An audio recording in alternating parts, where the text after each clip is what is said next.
આપ નેતા યુવરાજસિંહ જાડેજાએ નકલી દૂધનું ટેન્કર પકડી ભેળસેળ કૌભાંડનો પર્દાફાશ કર્યો।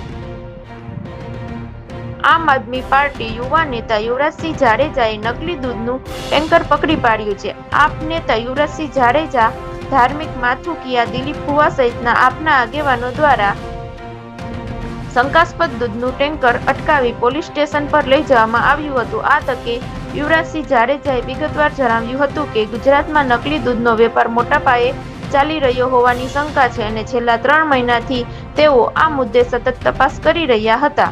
વિસાવદર નજીક હનુમાન ખીજડીયા ગામમાંથી રોજ 2 જેટલા દૂધના ટેન્કર નીકળી ગાંધીનગર અને અરવલ્લી વિસ્તાર તરફ જતા હોવાની માહિતી તેમને મળી હતી। દૂધ સાચું છે કે નકલી તે જાણી લેવા માટે તેઓ સતત આ ટેન્કરનો પીછો કરતા હતા। આજે પરબવાડીથી હનુમાન ખીજડીયા તરફ જતા સમયે તેમના પર જીવલેણ હુમલો કરવામાં આવ્યો હોવાનું જણાવ્યું હતું।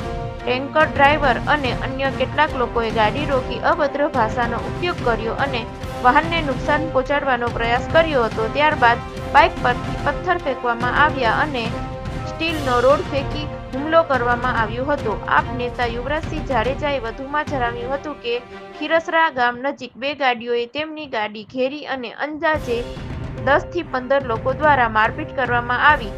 તેમની સાથે રહેલા અન્ય લોકોને પણ માર મારવામાં આવ્યો હતો। તેમણે જણાવ્યું કે તેમનો એકમાત્ર હેતુ ગુજરાતની જનતાને શુદ્ધ અને સુરક્ષિત દૂધ મળે તે છે। ટેન્કર નંબર GJ33T6001 છેલ્લા 3 મહિનાથી વિવિધ સ્થળોએ દૂધ ખાલી કરતું હોવાનો દાવો કર્યો હતો। તેમના જણાવ્યા મુજબ આ દૂધ અરવલ્લી જિલ્લાના કેટલાક ગામોની દૂધ મંડળી સહિત કેટલીક સહકારી ડેરીઓમાં ખાલી કરવામાં આવ્યું હતું। તેમણે પ્રશ્ન ઉઠાવ્યો કે સહકારી ડેરીઓમાં બહારનું દૂધ સ્વીકારવાની મનાઈ હોવા છતાં આ દૂધ કેવી રીતે સ્વીકારવામાં આવ્યું હતું। તેમની પાસે GPS ટ્રેકિંગ સહિતના કેટલાક પુરાવા ઉપલબ્ધ હોવાનું પણ તેમણે દાવો કર્યો છે। રિપોર્ટ અમરેલી જિલ્લા બ્યુરો ચીફ ઇલિયાસ કબાસી। જી સર, શું કહેશો અને આપની ઓળખ આપશો? મારું નામ યુવરાજસિંહ જાડેજા છે। ગુજરાતમાં વિદ્યાર્થી નેતા તરીકે ફરજ બજવું છું અને જોવા જઈએ તો આજે અમે કહી શકાય કે હનુમાન ખીજડીયા જ્યાં દ્વારકેશ નામનું એક યુનિટ આવેલું હતું એ દ્વારકેશ નામના યુનિટમાં ક્યાંક ને ક્યાંક અમને જે દૂધ જે ભરાઈ રહ્યું હતું જે જીવન જરૂરિયાતની આપણી વસ્તુ છે એ દૂધ જોવા જઈએ તો આ એક ટેન્કર જે છે એ ટેન્કર જ્યાં ભરાઈ રહ્યું હતું એ અમને શંકાસ્પદ લાગ્યું। કેમ કે છેલ્લા ઘણા દિવસોથી આ દૂધની અમે રેકી કરી રહ્યા હતા, આ દૂધના ટેન્કરની અમે રેકી કરી રહ્યા હતા। કેમ કે આ જે દૂધ છે એ દૂધ લગભગ 10,000 જેટલા લીટર જેટલું દૂધ જોવા જઈએ તો અરવલ્લીના જે અલગ અલગ જે સહકારી ડેરીઓ છે એ સહકારી ડેરીને ખાલી કરવામાં આવે છે। હવે જ્યાં એક બકરીનું દૂધ અવેલેબલ નથી ત્યાં 10,000 લીટર દૂધ આવ્યું ક્યાંથી? અને બીજો પ્રશ્ન અમારો એ છે કે સહકારી ડેરીની અંદર પોતાના મંડળીની જે કહી શકાય કે દૂધ હોય એ જ દૂધ લઈ શકાય તો બહારનું દૂધ એ સહકારી ડેરીની અંદર કઈ રીતે ખાલી થતું હતું? અમારા પાસે એ રેકોર્ડેડ પુરાવા છે કે આ જે દૂધ અહીંયા જે કહી શકાય કે હનુમાન ખીજડીયાના દ્વારકેશથી જે દૂધ ભરાતું હતું એ દૂધ ખાલી થતું હતું એ જોવા જઈએ તો સાબર ડેરીમાં આવેલી જે માધવ શીત કેન્દ્ર છે ત્યાં, તેની સાથે સાથે જે તાલોદ ગામ છે એ તાલોદ ગામની નવી બોરડી આદર્શ ડેરી છે ત્યાં, તેની સાથે સાથે જે આમોદરા જે ભાઠીજી દૂધ મંડળી છે ત્યાં અને જે સાબર ડેરીના ચેરમેનના ગામની જે જૂના પીપોદરા કરીને જે ગામ છે તેની જે સહકારી મંડળી છે એ સહકારી મંડળીની અંદર આ દૂધ ખાલી થતું એટલે કે તાલોદ ડેરી, નવી બોરડી, આમોદરા, ભાથીજી દૂધ મંડળી આ દૂધ છે એ અલગ અલગ જગ્યાએ જોવા જઈએ તો બાયડ અને બાલાસિનોર એ જગ્યાઓએ ખાલી થતા હતા। એટલે 10,000 લીટર જેટલું દૂધ કોઈ જગ્યાએ 500 લીટર, કોઈ જગ્યાએ 1000 લીટર, કોઈ જગ્યાએ 1500 લીટર તો કોઈ જગ્યાએ 2000 લીટર આ દૂધ એ ખાલી થતા હતા। એટલે પ્રાઇવેટ જગ્યાએથી દૂધ લઈ અને સહકારી ડેરીની અંદર આ દૂધ બધા ખાલી કરવામાં આવતા હતા। એટલે આ શંકાના ભાગરૂપે આજે જોવા જઈએ તો આ દૂધ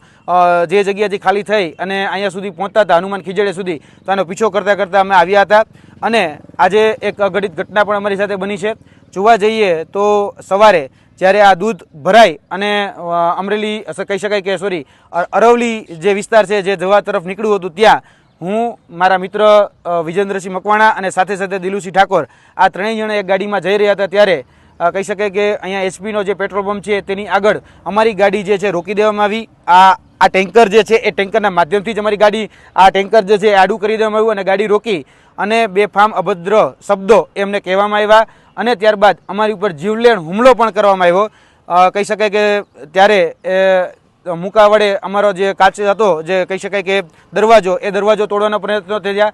ત્યારબાદ અમે ત્યાંથી નાસી છૂટી અને અમરનગર વડિયાવાળા રસ્તે ગયા ત્યારે એક સ્પ્લેન્ડર જેવું બાઇક વચ્ચે આડું નાખવામાં આવ્યું અને એક પથ્થર વડે અમારા ગાડી ઉપર આખો જે કહી શકાય બેલા જેવો પથ્થર એ અમારા ગાડી ઉપર નાખવામાં આવ્યો. ત્યારબાદ એક સ્ટીલનો રોલ જે હતો એ પણ અમારી ઉપર નાખવામાં આવ્યો. તેની સાથે સાથે જે આગળ ખીરસરા કરીને જે ગામ છે એ ખીરસરા ગામમાં અમારી ગાડી રોકી અને બે સાઈડથી અમારી ગાડીને બ્લોક કરી અમારી ગાડીના દરવાજા એ જે કાચના હતા એ કાચના દરવાજા તોડી નાખવામાં આવ્યા. ગાડીમાંથી અમને ઉતારી અમારી ઉપર હુમલો કરવામાં આવ્યો. તમે જોઈ શકો છો કે અમને પણ અત્યારે ઈજા થઈ છે. તેની સાથે સાથે અમને પણ મારવામાં આવ્યો છે.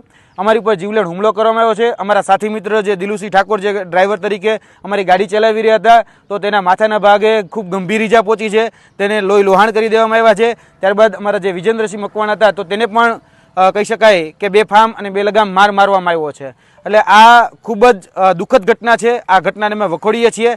તાત્કાલિક ધોરણે આની ઉપર એક્શન લેવાય એટલા માટે અમે બંને જગ્યાએ જેતપુર જે તાલુકા પોલીસ સ્ટેશન છે ત્યાં પણ ફરિયાદ આપી છે. તેની સાથે સાથે જે વડિયા જે પોલીસ સ્ટેશન છે ત્યાં આ જે ટેન્કર જે અમને શંકાસ્પદ રાખી રહ્યું છે એ શંકાસ્પદ ટેન્કરને સીલ કરવામાં આવે તેના માટે અમે વર્તમાન અમરેલીના જે FSSAના જે અધિકારી છે એમને પણ જાણ કરી છે. વડિયાના જે PI અધિકારી છે એમને પણ જાણ કરી છે અને તાત્કાલિક ધોરણે આ ટેન્કરને સીલ કરવામાં આવે, અંદરનો મુદ્દામાલ જપ્ત કરવામાં આવે અને આની ઉપર કાયદેસરની કાર્યવાહી કરવામાં આવે જેથી કરીને દૂધનું દૂધ અને પાણીનું પાણી થઈ શકે. કારણ કે છેલ્લા 3 થી 4 મહિનાથી આ દૂધ અમને ક્યાંક ને ક્યાંક શંકાસ્પદ લાગી રહ્યું છે. જે ગામમાં એક બકરી ન હોય ત્યાં 10,000 લીટર દૂધ બનાવી અને ક્યાંક ને ક્યાંક અલગ અલગ વિસ્તારોમાં મોકલવામાં આવતું હોય એવું અમને સ્પષ્ટપણે શંકા લાગી રહી છે.